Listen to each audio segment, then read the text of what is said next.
अस्सलाम वालेकुम। आज की जो ये वीडियो है ये आर्थराइटिस के बारे में है। कल मैंने एक वीडियो अपलोड की थी, उस पर मुझे एक कमेंट आया था किसी खातून का कि उनको आर्थराइटिस का मसला है और उनका वज़न भी काफ़ी बढ़ रहा है, वो काफ़ी परेशान है, तो उसके बारे में बता दें। तो ये आज की वीडियो उनके लिए है और इसी तरह से वो लोग जिनको जोड़ों में दर्द होता है और आर्थराइटिस का जो शिकार है, ये वीडियो उन लोगों के लिए भी है।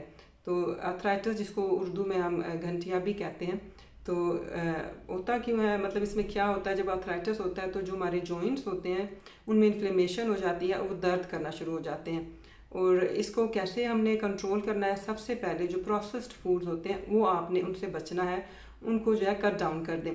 प्रोसेस्ड फूड में आ जाते हैं बर्गर्स, ये जो फ्राइज़ वगैरह हम खाते हैं, पिज़्ज़ा वगैरह, ये सब प्रोसेस्ड फूड्स में आता है। तो आपने इसका इस्तेमाल कम से कम करना है। और इसी तरह से जो आर्थराइटिस में जो अपने वज़न का बहुत ज़्यादा आपने ख्याल रखना है, अपने वज़न को आपने मेंटेन रखना है, बहुत ज़्यादा बढ़ने नहीं देना। क्योंकि जब हमारा वज़न बढ़ जाता है तो जो हमारे जॉइंट्स होते हैं उन पे प्रेशर ज़्यादा पड़ता है, स्पेशली जो घुटनों के जॉइंट्स हैं या हिप्स के हैं, उसी तरह जो हमारे पाँव हैं उन पे प्रेशर बहुत ज़्यादा पड़ता है। तो अपने वज़न को आपने लाजमी कंट्रोल करना है और कोशिश करनी है कि आप जो है वो वॉक करें, अपने आप को मोबाइल रखें। अगर आप एक जगह बैठे रहेंगे तो उससे ये जो कंडीशन है ये और ज़्यादा ख़राब होगी।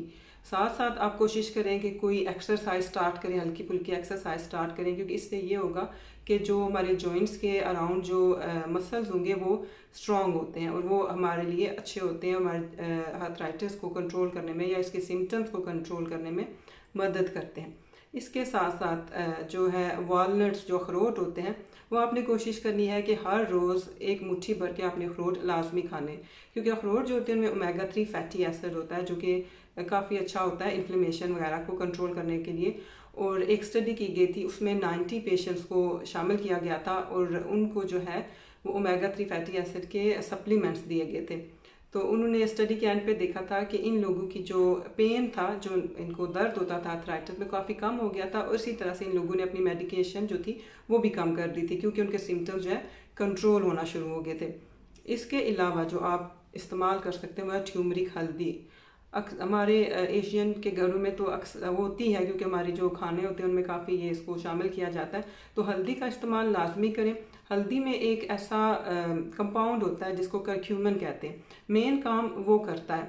तो आपको करक्यूमिन के सप्लीमेंट्स भी मिल सकते हैं, आप उनका इस्तेमाल करें। वो हल्दी से थोड़ा ज़्यादा आपको जल्दी जो है वो फ़ायदा देंगे, क्योंकि हल्दी जब हम इस्तेमाल करते हैं तो जब हमारे जिस्म में शामिल होती है तो वो हमारी बॉडी उसको काफ़ी ब्रेक डाउन कर देती है, तो वो इतनी इफ़ेक्टिव नहीं रहती जितने कि अगर आप ये करक्यूमिन के सप्लीमेंट्स लेते हैं तो वो थोड़ा जल्दी आपकी बॉडी में असर करेंगे और आपके सिम्टम्स को कंट्रोल करेंगे। तो ये सारी थी नेचुरल चीज़ें जिनके लिए आप कर सकते हैं। इसके अलावा आर्थराइटिस को कंट्रोल करने के लिए कीटो डाइट आप कर सकते हैं। मैंने कीटो डाइट के बारे में जो है एक वीडियो पहले, 2 वीडियोस पहले बनाई थी, और कीटो डाइट के जरिए बहुत अच्छे से आप आर्थराइटिस को कंट्रोल कर सकते हैं।